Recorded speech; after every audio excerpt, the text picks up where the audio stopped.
बढ़ते आगे। प्रयागराज महाकुंभ के दौरान किन्नर अखाड़े की महामंडलेश्वर बनकर विवादों में आई पूर्व अभिनेत्री ममता कुलकर्णी आज कल्की धाम पहुंची और इस दौरान उन्होंने कई मुद्दों पर बातचीत की है। सुनवाते हैं आपको।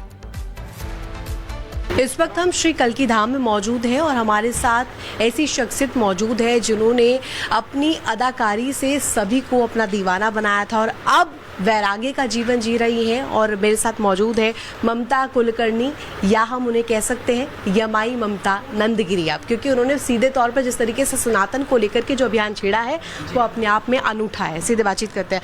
मैम, सबसे पहले ये जानना चाहूँगी, आप आज श्री कल्की धाम में हैं, कैसा अनुभव हो रहा है, कैसी अनुभूति? मैंने अभी जैसे बताया है कि मैं ब्राह्मण कुल में जन्मी हूँ और मेरा गोत्र ही ऋषि जमदग्नि है और जो मेरी दादी को दृष्टांत दिया था वो भी भगवती रेणुका यमाई स्वरूप जो कोल्हापुर महाराष्ट्र में जिसका आउन में उसका स्वयंभू मंदिर है, उन्होंने आके मेरी दादी को साक्षात्कार दिया कि वो आ रही है और उसका नाम यमाई, यानी मेरे कान में यह माई ये शब्द पड़ा था। तो नेचुरली जिसको हम लोग बोलते हैं every cause has an effect concealed in it and every effect has a cause revealed in it.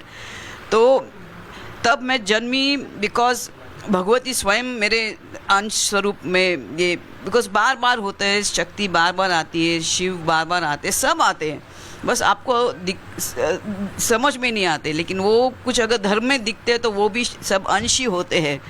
संभल का अगर जिक्र करें तो संभल फाइल्स खुल चुकी है और धीरे धीरे we are getting all the, अब जो भी अवशेष मिले थे, जो मूर्तियां मिली थी, जो पुराने हिस्टोरिक चीज़ें हैं, जो प्रमाण हैं, वो धीरे धीरे करके उभर रहे हैं। चाहे हम संभल की बात करें, देश के अन्य जगहों की बात करें, वो क्या दर्शा रहा है कि किस तरीके से क्रूरता की गई थी पहले और अब किस कदम में आगे बढ़ रहे हैं? देखिए, वो तो होता ही रहेगा, जिसका हाथ ऊपर रहेगा वो अपना धर्म स्थापित करेगा, विस्तार करेगा। इतने साल, इतने पीढ़ी, इतने कितने कहाँ से 7 पीढ़ियों तक मुग़लों ने राज किया हम पे, तो नेचुरली वो तो चाहेंगे कि इस्लाम धर्म उसको स्थापित हो जाए। तो मैं ये कह रही हूँ कि सब एक ही जगह जा रही है, एक ही प्रार्थना एक जगह जा रही है, तो नेचुरली अवशेष मिलना स्वाभाविक है। उनके धर्म में ऐसा है कि कोई भी मंदिर ना हो, सिर्फ अल्लाह हो। और तो नेचुरली उन्होंने जब उनका रूल था तो उन्होंने देख लिया कि कैसे सब मंदिर तोड़ दिया जाए, तो नेचुरली वो दब गए मंदिर। अभी वो हमारा इतने साल से अभी ये मोदी जी आ गए और ये आ गए, तो हम लोग हिंदू लोग भी जाग रहे हैं। अभी आपने इतनी सारी ब्लॉकबस्टर्स दी है बॉलीवुड में और अब आपने ये जो रास्ता अपनाया है सनातन के प्रति या अपने वैराग्य के प्रति, एक बहुत अलग अनुभव अभी आपको हो रहा होगा। और क्योंकि अगर हम देखें, बीते दिन ऑपरेशन सिंदूर हमने देखा, पहलगाम में आतंकी हमला हमने देखा, आपका एक बहुत बड़ा फ़ैन क्लब है जिसमें हिंदू भी है, मुस्लिम भी है। आपने बीते दिनों बात भी की कि कई पाकिस्तानी जो है वो भी मेरे फैंस हैं, आपको बहुत रिकॉल करते हैं लोग, उस पर आप क्या कहना चाहेंगे? नहीं, मैं वही कह रही हूँ कि मुझे देखो, मैंने अगर देखिए ब्रह्म कुमारी की जो स्थापना जो जिन्होंने की है, जिनकी व्हाट यू कॉल दिस, जिन्होंने ब्रह्म कुमारी की जो स्थापना की है, उनके जो मेन थे, उनकी भी तपस्या पाकिस्तान में हुई थी, पेशावर में हुई थी। तो उनको भी वहाँ उन्होंने साधना करके उनको दृष्टांत मिला कि आप जाके ऐसी ऐसी संस्था ब्रह्म कुमारी नाम की संस्था स्थापित करो हिंदुस्तान में जाके। वैसा ही मेरा तब 25 साल में निकली 2000 के आसपास, और निरंतर मैंने 12 वर्ष का मैंने ब्रह्मचारी कठोर साधना मैंने की है। और एक है कि मुझे, जब मैं बॉलीवुड की सुपरस्टार थी, तो मुझे एक रोज़ मेरे पास 50 खत आते थे सब, और उसमें ज़्यादातर पाकिस्तान के ही होते थे।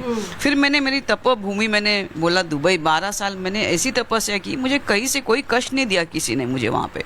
तो मुसलमानों से मुझे बहुत प्यार है, बहुत प्यार है, लेकिन आतंकवादी से नहीं। आतंकवादी किसी का नहीं होता, ना वो किसी का शौहर हो सकता है, ना वो किसी के वालिद हो सकते हैं, ना वो किसी का बेटा हो सकता है। वो सिर्फ एक आतंकवादी है और बस आतंकवादी है, और आतंकवाद नष्ट होना चाहिए। आतंकवाद का कोई चेहरा नहीं। अभी मैं आपको बोलती हूँ, दुबई, ये येमेन में जाके उन्होंने अपनी आर्मी को रखा है। उधर की जो एक्सट्रीमिस्ट जो उधर की जो एक्सट्रीमिस्ट उधर भी है, यूथीज करके आप सर्च करो, येमेन के अंदर यूएई, दुबई ने अपनी आर्मी झोंक के सब यूथीज को ख़त्म करे वहाँ पे। तो तो हम लोग हमारे पाकिस्तान बार बार अपने को लथाड़ रहा है, हम लोग कुछ नहीं कर पा रहे इतने साल से। अभी ऐसा मत करो, जिस दिन आपको मिलेगा उस दिन तुरंत उसको दंड दो, तो उनको समझ में आए कि हमको लग रहा है ये चीज़। वरना हम चुपचाप रहेंगे, हम लोग बोलेंगे नहीं बिकॉज हमको हमारे धर्म ने कहा है कि अहिंसा नहीं करनी चाहिए। अहिंसा का मतलब ये भी नहीं कि आपको चांटा कोई मार रहा है और आपको इसका असर नहीं हो। पहलगाम आतंकी हमला हुआ, हम सभी उससे वाकिफ हैं, किस तरीके से नृशंस हत्या की गई लोगों की घुसकर, और एक ऐसी जगह पर जहां पर लोग घूमने फिरने जाया करते हैं। उसके बाद भारत और पाकिस्तान के बीच जिस तरीके से हमने तनातनी देखी, उस बीच कई लोग जो राजनीतिक रोटियां सेक रहे थे, उनके लिए क्या कहना चाहेंगे? देखिए, पहलगाम का जो हमला है वो बहुत ही घोर अपराध है। निहत्थे लोगों को जिस तरह मारा गया, और धर्म पूछ के मारा गया कि तुम हिंदू हो तो तुम्हें गोली मार देंगे। लेकिन उसका जो बदला लिया गया है, उसके बदले में जो पाकिस्तान को मुंह तोड़ जवाब दिया है, उसके लिए मैं प्रधानमंत्री नरेंद्र मोदी जी की सराहना करना चाहता हूँ। और ऑपरेशन सिंदूर, इसका जो नाम रखा, ये इतना संवेदनशील है। सिंदूर विषय इतना संवेदनशील है, ये शब्द इतना संवेदनशील है कि इसकी भारत की बेटियों के मांग के सिंदूर को उजाड़ने का काम जो आतंकवादियों ने किया, तो भारत के प्रधानमंत्री जी ने ऑपरेशन सिंदूर इसका नाम रख के ये बता दिया है सिंदूर की शक्ति क्या है, सिंदूर का शौर्य क्या है, सिंदूर का सम्मान क्या है, सिंदूर का रंग क्या है। ये पाकिस्तान को समझ में आ गया और पूरी दुनिया को समझ में आ गया। लेकिन अफसोस, भारत के विपक्ष